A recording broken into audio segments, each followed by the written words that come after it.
esteja convosco. Ele está no meio de nós. Proclamação do Evangelho de Jesus Cristo segundo Mateus. Glória a vós, Senhor. Naquele tempo, quando Jesus andava à beira do mar da Galileia, viu 2 irmãos, Simão, chamado Pedro, e seu irmão André. Estavam lançando a rede ao mar, pois eram pescadores. Jesus disse a eles: Segui-me, e eu farei de vós pescadores de homens. Eles imediatamente deixaram as redes e os seguiram. Caminhando um pouco mais, Jesus viu outros 2 irmãos, Tiago, filho de Zebedeu, e seu irmão João. Estavam na barca com seu pai Zebedeu, consertando as redes. Jesus os chamou. Eles imediatamente deixaram a barca e o pai, e os seguiram. Palavra da salvação. Glória a vós, Senhor. Hoje, caros irmãos e irmãs, fechando o nosso ano litúrgico, celebramos a festa de Santo André, este apóstolo com uma importância, singular importância, devido ao fato dele ser tradicionalmente reconhecido como o primeiro vocacionado. Na listagem dos apóstolos sempre vai aparecer em primeiro lugar o nome de São Pedro, que era irmão de Santo André, devido à primazia que ele recebeu de Cristo. Mas ele não foi o primeiro, que teve contato com Cristo. Ele é o primeiro apóstolo, mas o que foi tocado em primeiro lugar pelo nome do Messias, por este Senhor e Salvador, foi André e João, que eram, na época, discípulos de João Batista.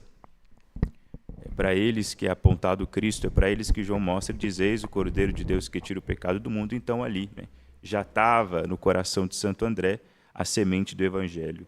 E é Santo André que, de algum modo, prepara no coração de São Pedro o terreno, mostrando para nós, não é ele, de fato, ele, exímio pregador do Evangelho. Ele vai levar o nome de Cristo, vai preparar o terreno no coração daquele que é o príncipe dos apóstolos, São Pedro.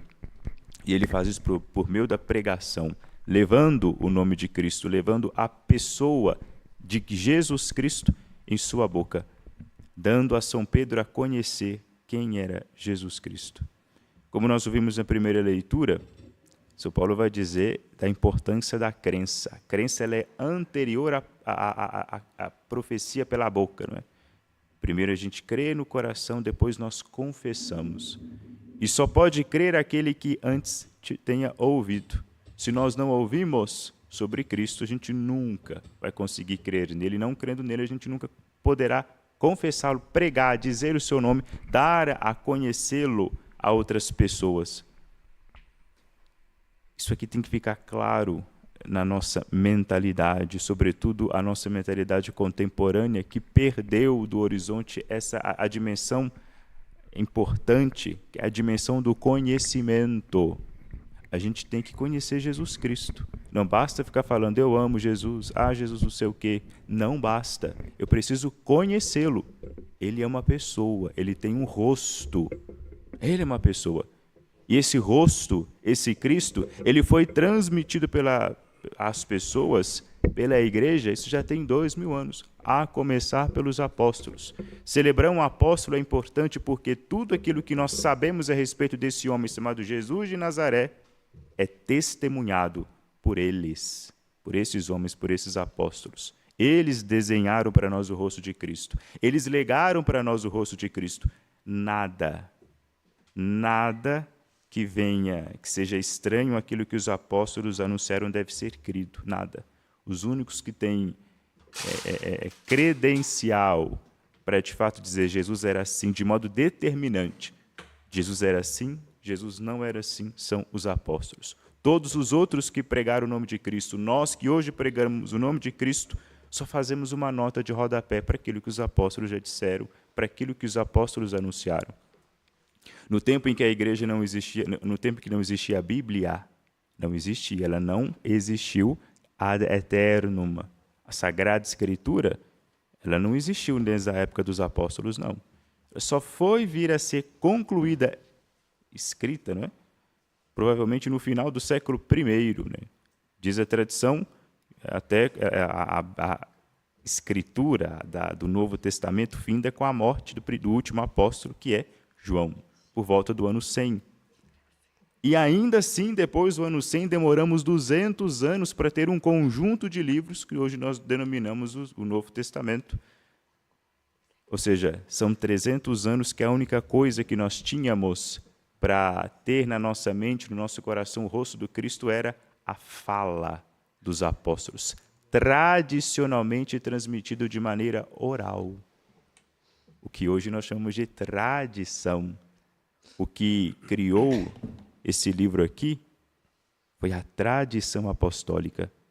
Os bispos da igreja, sucessores dos apóstolos, que determinaram quais livros entram nas Escrituras e quais não.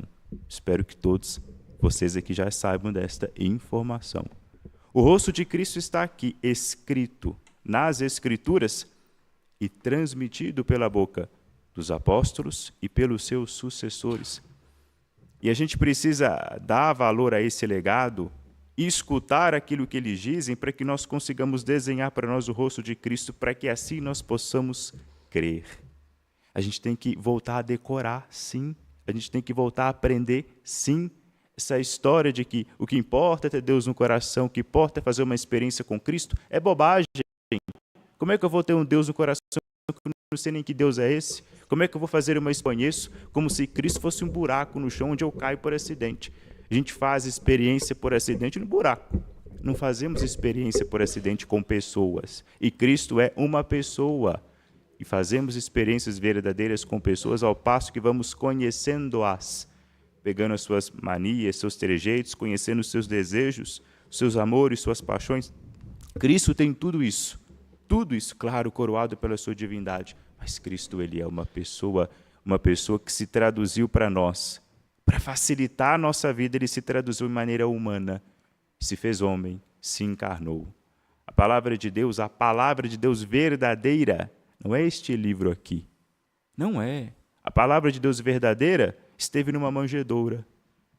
A palavra de Deus verdadeira esteve pregada na cruz. A palavra de Deus verdadeira caminhou nesta terra, pregando, fazendo milagres, prodígios e portentos. A palavra de Deus verdadeira é o Cristo, é uma pessoa, é um homem. Esse homem é Jesus de Nazaré, tal qual está lá no prólogo de São João, primeiro capítulo do Evangelho de São João. No princípio era o Verbo estava com Deus e o Verbo era Deus. No princípio era a palavra, e a palavra era Deus. A palavra criadora de tudo, a palavra criadora do universo, a palavra que criou a todos nós é o Cristo. E quando a gente vai conhecendo, estudando, perscrutando, investigando, meditando sobre a pessoa de Cristo, inevitavelmente cresce em nosso coração duas coisas: a crença, a fé arraigada e verdadeira, e o amor, o afeto, a afeição por este homem. E essas duas coisas, a crença e a afeição por este homem, nos aproximam dele, e elas vão se tornando cada vez mais fortes, até nos tornar santos. É assim que se vira santo, unindo a crença e o amor a Cristo, que são precedidos pelo conhecimento. A igreja, ela vale-se de inumeráveis meios para nos apresentar o rosto de Cristo. Sempre fez isso, existe em função disso. Resta a nós aproveitar todos os meios, as suas catequeses, os seus escritos, a sua teologia, a sua doutrina, tudo isso apresenta a nós, desenha para nós, torna quase que palpável o rosto de nosso Senhor, para que assim nós possamos crer nele, amá-lo e confessá-lo, para angariarmos para nós a salvação. Glória ao Pai, ao Filho e ao Espírito Santo. Como era no princípio, agora e sempre. Amém.